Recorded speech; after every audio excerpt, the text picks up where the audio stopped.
his mistress.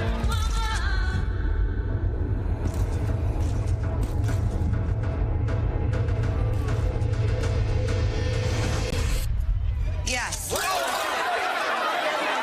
Never gets old. Never gets old. We're back. Scene from Scandal where Olivia Pope answered yes to that now infamous question. Shonda Rhimes is the creative force behind that show and several other beloved hits as well. Grey's Anatomy, Bridgerton, the list goes on and on. She also knows her thing. The Resident's my favorite on Netflix.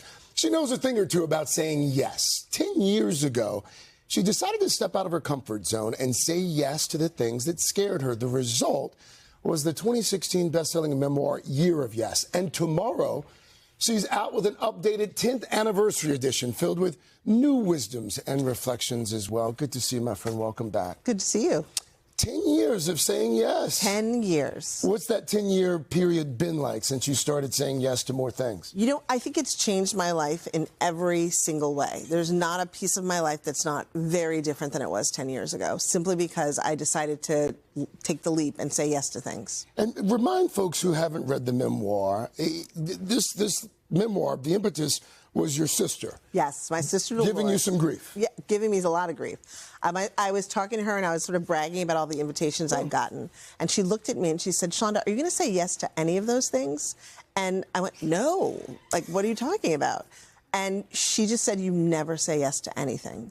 And that really stuck with me because she was right. My characters on TV were living these huge, glorious lives. And I was sort of doing nothing as much as possible. And we're not talking about like invitations to dinner at my house. We're talking about like, they would be like, Shonda, come to the White House and meet with the president. Exactly. Or they, you know, King of Monaco, like all these things. And I just couldn't imagine doing them. I thought, like, what do I, like, first of all, I was very shy. Yeah. But I was also like, what do I have to offer? Like, that doesn't seem like something I would be doing.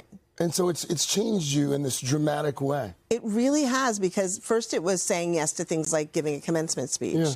Then it became things like saying yes to playing with my kids, or saying yes to like the way I redefine being a working mother, and yes to difficult conversations. It became something that really transformed how I operate in the world. And also it sort of got rid of my shyness. Like, I couldn't have done this 10 years ago. I would have had a panic attack. Yeah. Yeah. And so the book was really cathartic and therapeutic. It really was. It was really life-changing. And I think, you know, what I love about it most is that I hear people now who have read the book and say, that made me decide to say yes. And that's exciting to me. Let's talk about Bridgerton. Yes. You know, you've got a cult following. We've got some news this morning.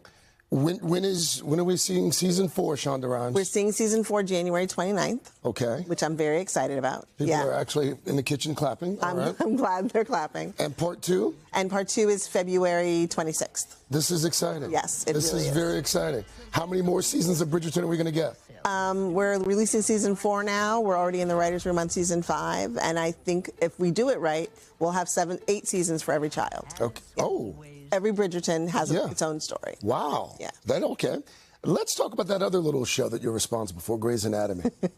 450 episodes this Thursday. I cannot believe that that's what's happening, that we've gone so long that now we're the longest-running medical show in history. And, I mean, even if we were the longest-running medical show in history, I think 50 episodes ago. Right. So to be at 450 is amazing, and really all because of the fans and the fact that they've kept watching the show, and they've stuck with it, and they're excited and invested. But to that point, though, there have been just myriad medical dramas in the history of television. What do you think it is about Grey's that has resonated with so many fans for so long?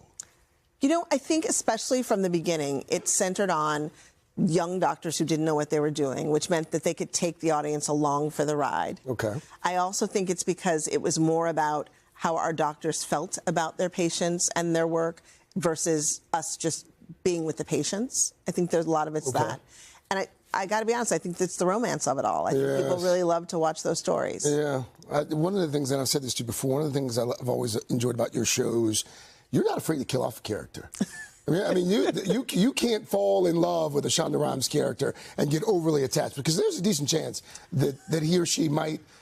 I mean, you're committed to the story, not the character. I'm very committed to the story and not the character, but that does mean people die. How does Grey's end? What's Oh my gosh, people have been asking me this, and I'd say back around episode 150, Yeah. I knew how it was going to end. Okay. Now we're at 450. I have no idea. I mean, I wasn't sure we'd get past season 4 or 5. So the fact that we're here in season 22, is insane. So you don't even know how many more. You could go another 5, 10 seasons. I feel like at this point, that decision is not mine as much as it is the fans and, our cast, Jim Pickens, Chandra Wilson, like what they feel is going on. I want everybody to end in a really positive, great way. The Residence was your first comedy. I thoroughly enjoyed it on Netflix. You've done docuseries. You've done some other things. What have you not done yet that you still want to do? Sci-fi. I talk about that a lot. I really want to do science fiction. I'm a big science fiction fan. I know you're making a face, but I'm a big science fiction fan. I love and this. I feel like if it's done from sort of my perspective, it would be a very different kind of science fiction. Yeah. That's one of them. And the other is I want to do theater. I'd love to write a Broadway. play. Yeah. So sci-fi and Broadway. I have a hankering feeling in the next 5 years we're going to see something on Broadway and something sci-fi from Shonda Rhimes. There's more with Shonda. She's coming back in the third hour. We're going to dig more into that. We should also mention the 10th anniversary edition of Year of Yes. It is out tomorrow. Hey, thanks for watching. And don't forget, you can catch the Today Show every morning on NBC or take Today when you're on the go. Just follow the Today podcast on Apple Podcasts, Spotify, or wherever you listen.